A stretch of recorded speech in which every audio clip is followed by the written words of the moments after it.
The planet Varka was once full of green land and clear rivers. Now it was dust, fire, and smoke. The Karn Syndicate had turned it into a war zone. Their plan was simple. Send mercenaries to take the land, use fear to break the humans, use power to crush any fight. A large alien army had landed here just 1 week ago. Thousands of strong soldiers with heavy machines and war beasts.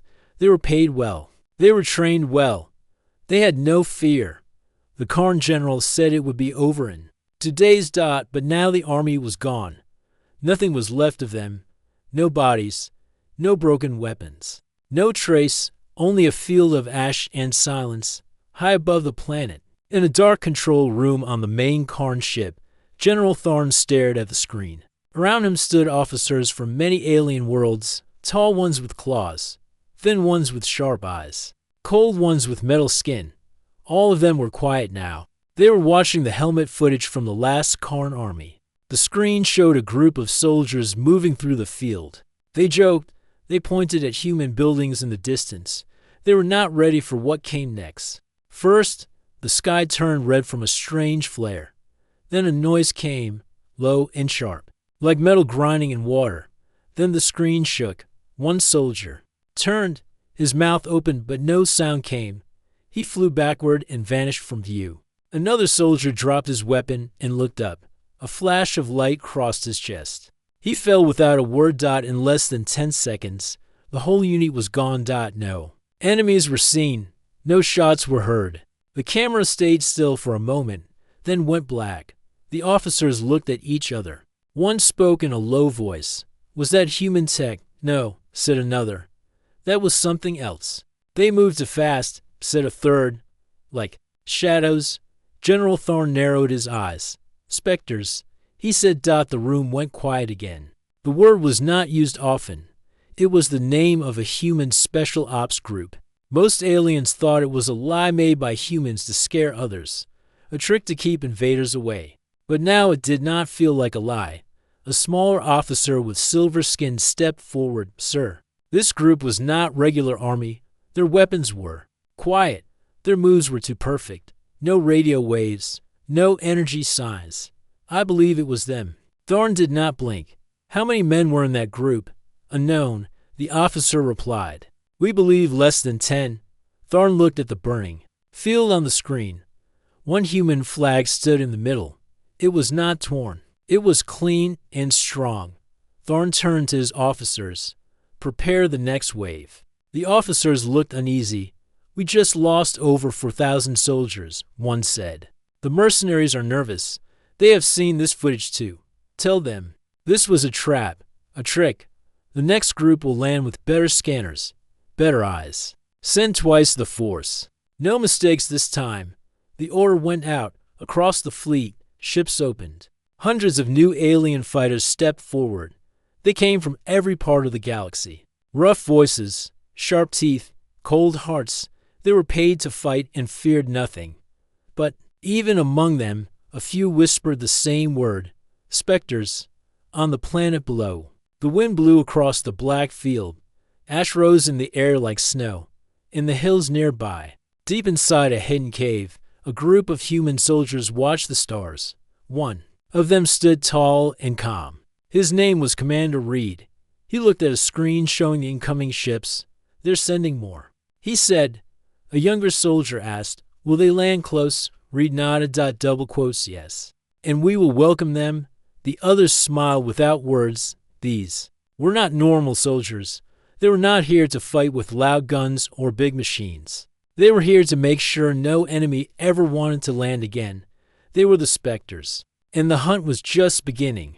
High above the burning land of Varka, the Karn fleet moved into new formation. Hundreds of ships floated across the sky. Inside them, alien mercenaries prepared to land. These were not normal soldiers. They came from many worlds. Some had 4 arms. Some had strong shells. Some used sharp claws. All of them were known for war. They were not part of any government. They worked for credits. They followed only one rule. Win the fight and get paid. But this time, something felt different. In the briefing hall of the lead dropship, a tall officer named Ron stepped forward. He had fought in 10 battles. He had never lost. But his face looked tight as he looked at the crowd. You saw what happened to the last group. He said, it was not weather. It was not accident. It was human special ops. They are fast. They are trained. And they are here. A smaller mercenary shouted from the back. Then why are we landing? Because we are not them. Ron answered, we have better gear, better numbers, and we know what to expect. Still, many looked unsure. In the corner of the room, lizard-like warrior named Kerr leaned against the wall. He was famous for his kills. He whispered to the fighter beside him, I fought humans before. Normal ones are brave, but break under pressure. These ones are different. His partner nodded slowly. They leave no trail. They fight like ghosts. Back on the Karn flagship, General Thorne watched the launch countdown. He stood next to a tall figure in black armor. The figure said nothing, only stared at the planet below. THARN spoke in a cold voice. We will crush the small human team. I do not care what tricks they use. No group can stand against this many. The armored figure remained silent. Soon, the dropships roared toward the ground. Inside the Spectre base hidden in the rocky valley, Commander Reed sat with his team. His face was calm as always. On the screen, they watched the alien drop pods enter the atmosphere. His second in command, a quiet soldier named Milo, checked the scanner. 17 landers in total. Milo said, over 600 bodies. Scattered drop points. They are trying to surround us. Reed nodded. They want to box us in. Let them try. Another Spectre named Jen adjusted a device on the table. It showed the terrain. Hills of cliffs, old tunnels. Reed pointed to the southern ridge. They will land here. We will let them come close. Then we will start. The team checked their gear. No large guns, no heavy armor, only silent weapons, smoke tools, and small drones. They were ready.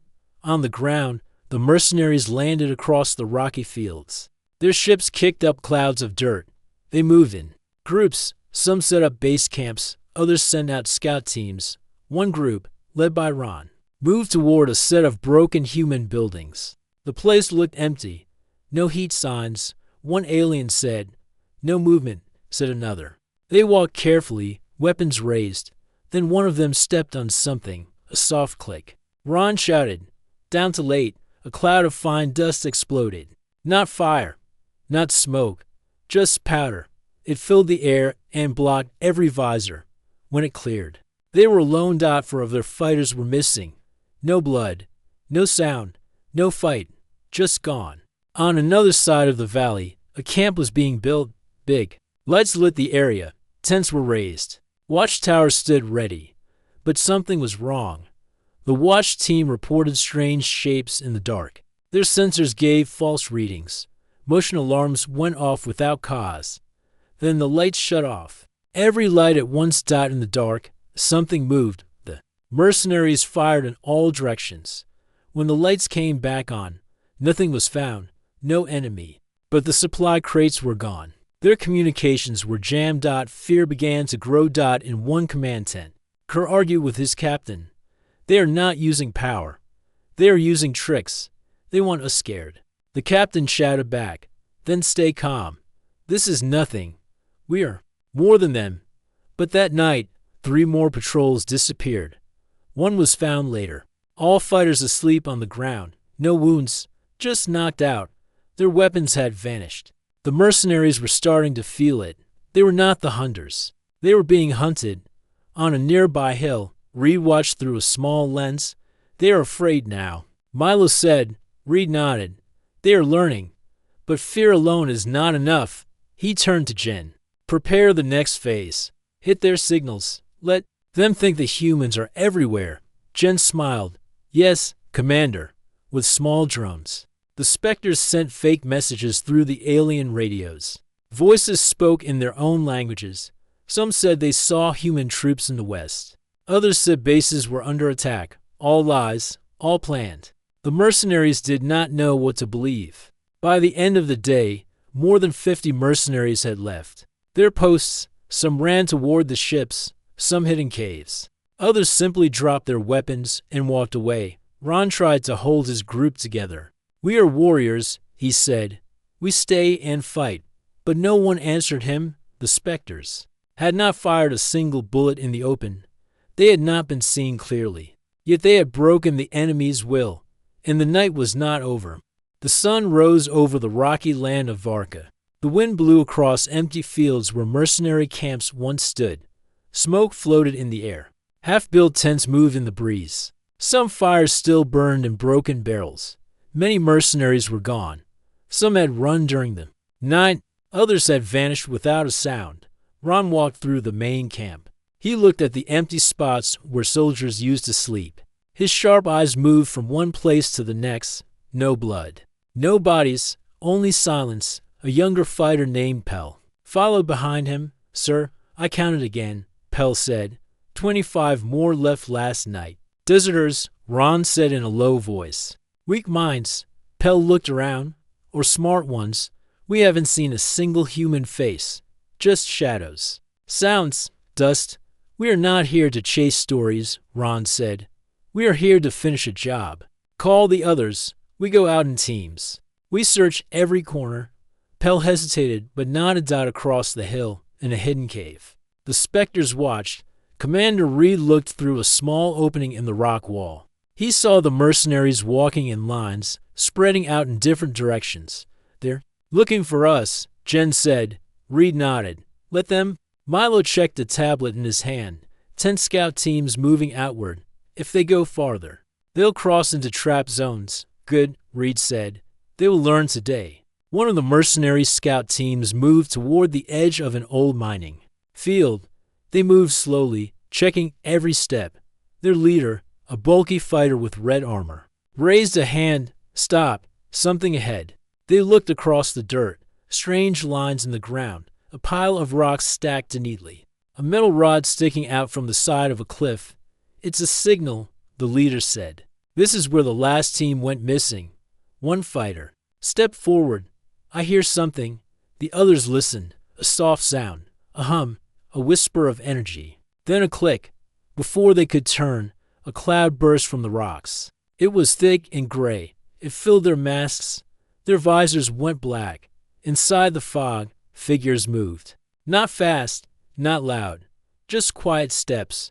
When the fog cleared, the team was gone. In the main camp, Ron received the message. It was not a full report. Just a single ping. Then silence. "That was Team 6, Pell said. Ron tightened his grip on his weapon. "Send another to check. No one is volunteering." Ron looked at him. "Then I'll go myself." He picked 5 of his strongest fighters and moved out. In the Spectre base, Reed watched him. "He's brave," Jen said. Reed replied. "That makes him dangerous." Ron's team moved through the rocks. They reached the spot where Team 6 had last checked in. But there was nothing. No gear. No footprints. No fight. "Spread out," Ron ordered. "Find anything." As one fighter walked toward a pile of metal parts, a shape moved behind him. A hand grabbed his arm and pulled him into the rocks. He didn't scream. Another fighter turned and found his weapon gone. A silent dart hit his neck. He dropped out in under 1 minute. Only Ron was left. He backed toward a wall, holding his rifle tight. His breath came fast. His eyes scanned the dust. Then he saw it. A shadow move in front of him, then behind, then above. He fired in every direction. Nothing hit. Then a voice came from the side. "You fight well, but not smart." Ron turned to the sound, but it was already gone. He felt a sharp pain in his leg, then a weight on his chest. Then black. Later that night, back in the main camp, a lone figure walked in from the dark. It was Ron. He was alone. His face was pale. His armor was cut into places. He carried no weapon. The mercenaries rushed to him. "What happened? Where's your team?" Ron sat on the ground and looked at the sky. They never raised their voices, never showed their faces. "I don't know how many they were. Maybe 4, maybe 10. They didn't want to kill us. They wanted us to feel something." He looked around at the others. "Fear. In the Spectre cave." Milo sat beside Reed. "They'll stop sending scouts now." Reed nodded. "They've seen enough." Jen looked up from the radio station. They're starting to block their own signals. They don't trust each other. They think we're inside their camps. Reed gave a small smile. We are. The Spectres had already placed small sensors. In every camp, they heard every plan, saw every move. They stayed one step ahead. By the next morning, the mercenary camp was quiet. No one wanted to go outside. No one wanted to guard the walls. Everyone waited, tense, afraid. Even Kerr, the lizard warrior known for his cold heart, spoke softly to his captain. I don't think this is war anymore. It's something else. They are teaching us a lesson. The captain looked away. What? Listen. Kerr's voice was low. Do not come to a planet where ghosts walk in the dust. Night fell over the rocky plains of Varka. The stars were hidden behind thick clouds. The land was silent. No birds, no machines, no movement. In the main mercenary camp, the air was heavy. The fires burned low.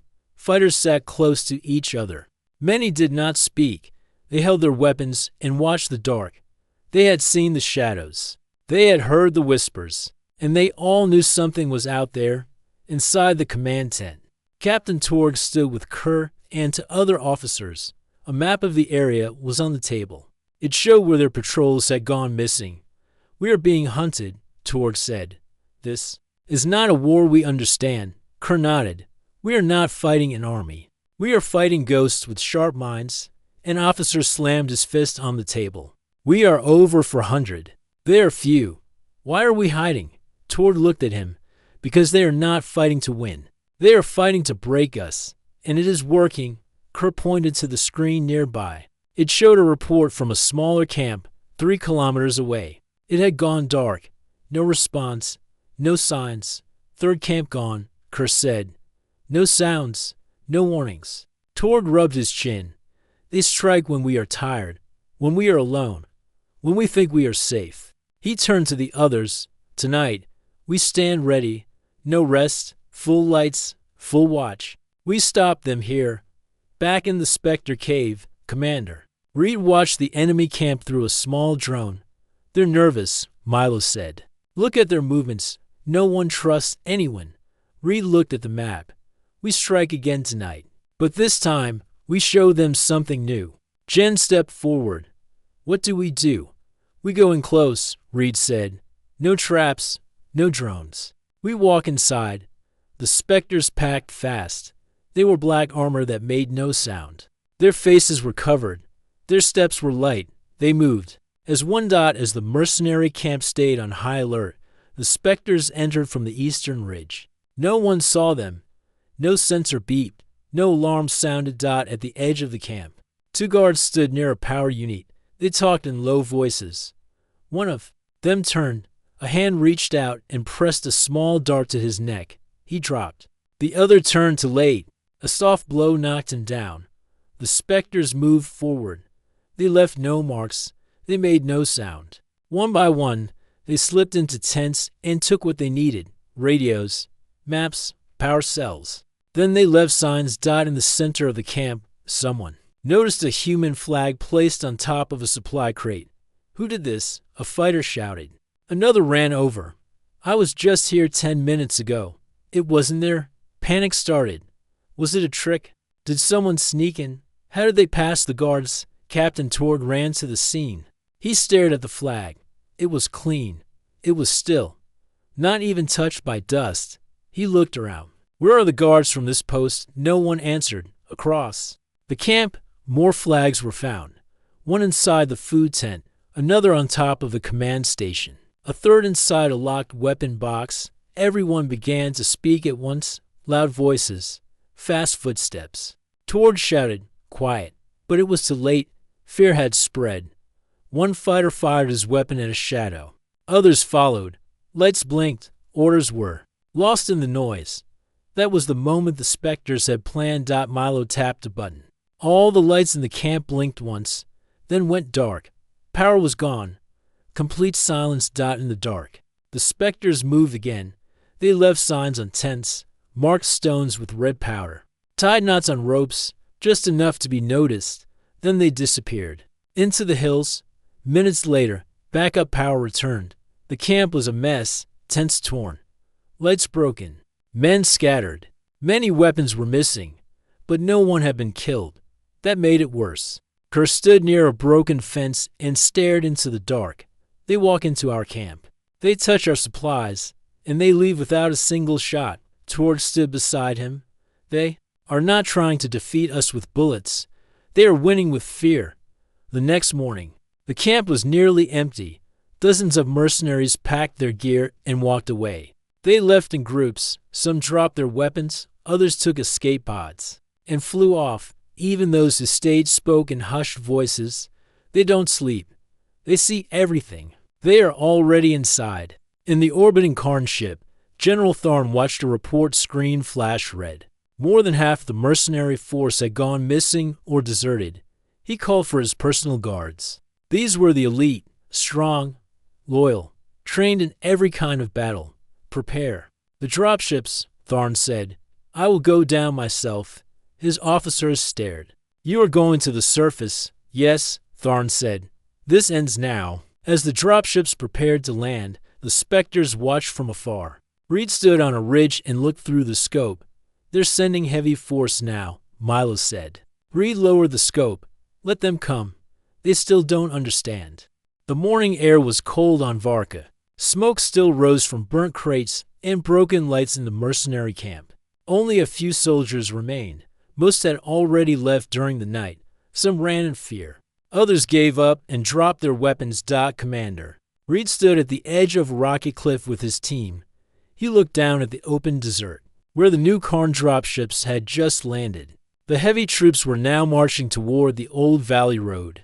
These are not mercenaries, Milo said as he looked through the binoculars. They were black armor, full-power suits, strong shields. They are Karn elites, Reed replied. They believe fear cannot touch them? Jen asked. Do we fight them the same way? Reed shook his head. No.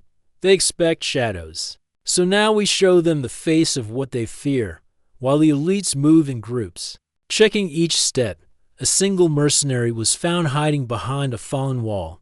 His name was Talek. He had lost his group 2 days earlier. He had not eaten since. Then, when the Karn elites found him, he was shaking and silent. Tharn himself stood in front of Talek. Speak, Tharn said. What happened to your unit? Talek looked up with tired eyes. They came without sound. They moved in the dark. We never saw their faces. Tharn frowned. What weapons did they use? Not big ones. Not loud ones. Just fast and smart. They didn't want to kill us. They wanted us to run. Tharn turned away. Take him back to the ship. But Talek never reached the ship. That night, as the guards moved through a narrow path, smoke filled the air. A flash went off. When it cleared, Talek was gone. He opened his eyes inside a small room with dim red lights. He was tied to a chair, but his arms and legs were not hurt. A figure stood in front of him. The mask was black. The voice was calm. You are not a prisoner, Reed said. You are a message. Talek stared. Are you human? Yes, Reed answered. Do you know where you are? Talek shook his head. You are inside our land, Reed said. This is Earth soil. It may not look like much, but we protect it with everything we have. Talek asked, why did you not kill me? Because fear is stronger when it is shared, Reed said. You ran from us because you thought we were many, but we are few. We just used our minds. He walked to a table and pressed a button. A screen turned on. It showed recordings from the Spectre base, traps being set, drones flying low, fake messages being sent into enemy camps. Talek watched in silence. You made us legends, Reed said, but we are only men and women trained to survive. Reed untied him. Now you will go back. You will tell them what we are, and you will tell them what we are not. Talek stood slowly. What if they kill me for failing? Reed looked him in the eyes. Then you tell them this. We never fight for glory. We fight so no war touches our soil again. Every man we scare is a man we do not have to bury. Talek was left outside the Karn base just before sunrise. The guards found him with a message on his chest. No need to bleed when fear can win. Back in the Spectre base, Milo asked Reed, why did you show him the truth? Reed answered, because we are not monsters. And sometimes the truth is more powerful than fear. at the Karn command station. Tharn watched Talek's report. You are saying this was done by 10 humans? Talek nodded. Less than 10. Maybe 7. Maybe even 5. They use tricks, not tricks. Talek said, plans, patience, silence. They do not need numbers. They use what they have. Tharn stood still. He did not speak for a full minute. Then he said, send this to High Command. Let them decide. But the answer from High Command was short. Do not send more troops. Pull back. No more losses. Tharn's eyes narrowed. His voice was low. They are calling us back. Talek nodded. They are scared, he said, like the rest of us. That night, the Karn elites packed up. Ships were loaded. Equipment was burned. Camps were cleared.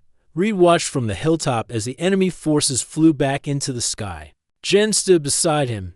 It's over, she said. For now, Reed replied. Milo stepped forward.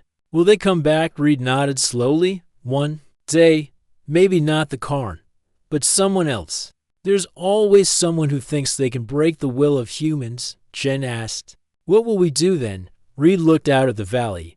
We will wait. We will prepare. And we will be ready to remind them again. As the sun rose over the quiet land of Varka, the specters faded back into their cave. No medals waited for them. No songs were sung.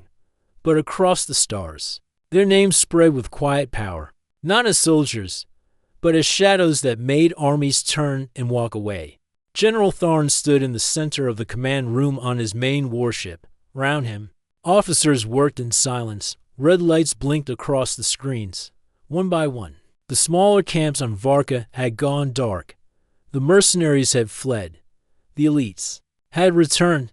His forces were broken, not by fire, but by fear. He stared at the last message from High Command, retreat, end operation. Avoid more losses. Tharn crushed the screen in his hand. I will not run, he said.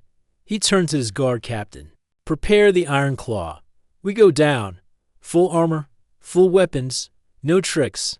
We burn everything. The Iron Claw was Tharn's personal ship. It had thick armor, large engines, and the most powerful weapons in the fleet. It could level a city. It had never lost a fight. As the ship moved toward the surface, Tharn stood at the front window. His voice was low. They think shadows can stop me. Let them try. On the ground, inside a quiet cave, Commander Reed watched the sky through a small lens. They're bringing the warship, Milo said. Reed nodded. I expected this. Jen asked, do we leave? No, Reed said. We end this. The specters moved fast. While the Iron Claw landed near the old valley road, the team split into 2 groups. One moved toward the base of the ship. The other moved to the nearby ridge. Reed led the team heading toward the ship. They carried EMP darts, magnetic charges, and cutting tools. No large weapons. No heavy gear. As the Karn troops set up defense lines around the Iron Claw, the specters crawled through the shadows. They avoided drones, skipped over wires, and moved with perfect timing. Near the engine port, Jen placed a small device on the side of the ship. It blinked once, then became invisible. All set, she whispered. Reed gave a signal. The specters backed away. In the control room, Tharn watched his troops form ranks. Any sign of the humans? He asked. None, his officer said. Scanners are clear. Then move forward.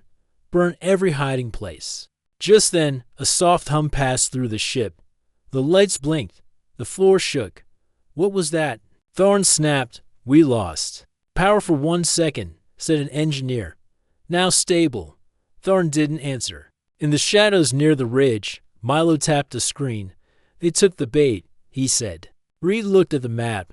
Next step. At the same moment, a silent alarm went off deep inside the Iron Claw.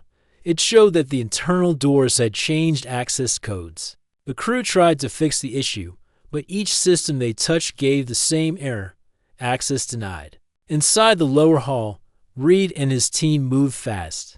They wore black suits that blocked heat and sound.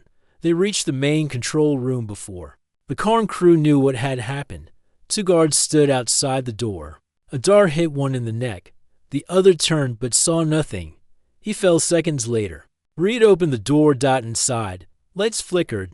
Screen showed warning messages. Reed stepped in and connected a small device to the main console from the bridge. Thorn saw the ship's lights go dark. Report. He shouted. No answer. He pressed the internal comm. Bridge to control room. Respond. Still silence. One officer ran to the side panel. Sir, someone is inside the ship. Thorn's face turned red. How? Before anyone could answer, the ship's voice spoke over the speakers. Control has changed. New user accepted. Then silence. Thorn stared at the ceiling. No. The Spectres had taken his ship. Reed stood inside the heart of the Iron Claw. Jen worked beside him. All systems locked, she said. Weapons offline. Engines frozen. They can't fire. They can't move. Reed looked at the screen. Broadcast. Message. A green light blinked. Reed spoke into the mic. This is Commander Reed of Earth Special Ops. To all Karn forces. Your command ship is under our control. Your weapons are silent. Your leader is trapped. No shots have been fired. No soldiers have been harmed. But the next move is yours. The message played across all open channels. Outside, Karn troops stopped. Moving, some dropped their weapons. Others turned to the Iron Claw, now cold and silent. Thorn stood on the bridge. His mouth was dry. His heart raced. He grabbed the comm. This is General Thorn. Do not believe this trick. Fight. Hold your ground. But no one listened. Back on the ship, Jen smiled. They're pulling back. Reed nodded. Let them go. We have done what we came to do. Before leaving, Reed left a message in the ship's system. Next time, send peace. Then they vanished. By nightfall, the Karn forces left the planet. The Iron Claw lifted off but did not attack. It rose slowly, without a sound, and flew back into space from the hills. The Spectres watched in silence. Milo looked at the sky. Do you think they will return? Reed answered, not soon. Jen added, and if they do, Reed looked at her. Then we remind them again, as the last Karn ship vanished behind the clouds. The land of Varka fell silent once more. The wind returned. The dust settled. The Spectres walked back into the hills. They were not seen again. Weeks passed after the fall of General Thorn's mission on planet Varka. The Karn fleet did not return. The skies above Varka were clear. The fields that once burned were calm again. Life slowly returned to the small human settlements hidden across the valleys and hills. Inside a small outpost, a human worker repaired a wind tower. Another planted seeds in the soil. No one said it out loud, but everyone felt the same relief. The danger was gone. The monsters had left, and it was not because of any large army or super weapon. It was because of the SPECTE or S. In the deep tunnels. Under Varka's surface, Commander Reed and his team prepared to leave. Their mission was done. No more targets, no more bases to clear, no enemy in sight. Time to go home. Milo said as he packed his gear. Reed looked around the quiet room. The walls were covered with old maps and empty weapons racks. Home, Reed said softly. If they let us rest. Jen stepped in, holding a small case. Message came from Central Command. They want a full report. Milo laughed once. They always want a report, but no one ever believes what we write. Reed gave a small smile. Let them wonder. That's part of the job. The team walked together to the surface. A stealth shuttle waited at the edge of a cliff. They entered without a sound. In minutes, they rose into the sky, leaving no trace. Behind. Far from Varka, across the galaxy, the story of the Spectres had already begun to spread. Not through human news, not in official records, but in the dark halls of warlords, pirate crews, and alien rulers, the ones who heard the tale from survivors or broken mercenaries. It always started the same. They never saw them, and it always ended the same. Do not fight humans on their ground. In the black market bazaars on planet Kurov, alien mercenaries whispered the tale over drinks. Some said the Spectres could vanish in daylight. Others claimed they used weapons that melted minds. A few even believed they were not human at all. On the mining moon of Gravenfor, a recruiter from the Karn Syndicate tried to hire a new batch of fighters. When he mentioned Earth as the next target, Half the group walked away. We fight for gold, not for death, one said. In the control room of a distant pirate fleet, a captain watched the footage of Thorn's defeat. His eyes narrowed. Cancel all plans near the human border, he said. They are not worth the risk. Even within the high walls of the Karn capital, leaders sat in silence as they studied what had happened. Thorn had survived, but his rank was gone, his name removed from records. His failure was not just military, it was a message. The humans did not need numbers. They only needed 10, and those 10 were enough to destroy fear itself. Back on Earth, the Spectres did not speak to the media. Their names were hidden, their faces were never shown. But inside the halls of the Human Defense Command, their work was known. A tall officer in a gray uniform stood before a wide screen. It showed a star map with red zones, green zones, and one large area marked in yellow. The yellow zone was the Earth-protected sector.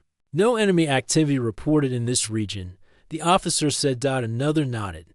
Even the Karns have stopped patrols near it. We expected more pressure. The first officer answered. The Spectres did something greater than any weapon. They made fear our shield. At that same hour, in a quiet house far from any city, Commander Reed sat on a wooden bench. His gear was gone, his armor locked away. He wore plain clothes. In front of him was a tree and a quiet garden. A child ran past him and laughed. Reed smiled. Jen walked out from the house, holding a small cup of tea. They think the galaxy is quiet now, she said. For now, Reed replied. Do you think we'll be called again? Reed looked at the stars above. When fear fades, yes, they'll come again. Maybe different enemies, maybe stronger. But we'll be ready. Jen sat beside him. And if we're not, then others will take our place. We only had to show them what humans can do when cornered. Behind the peace. The message had reached where it mattered most. On every world where someone thought of invading Earth, someone else would stop them.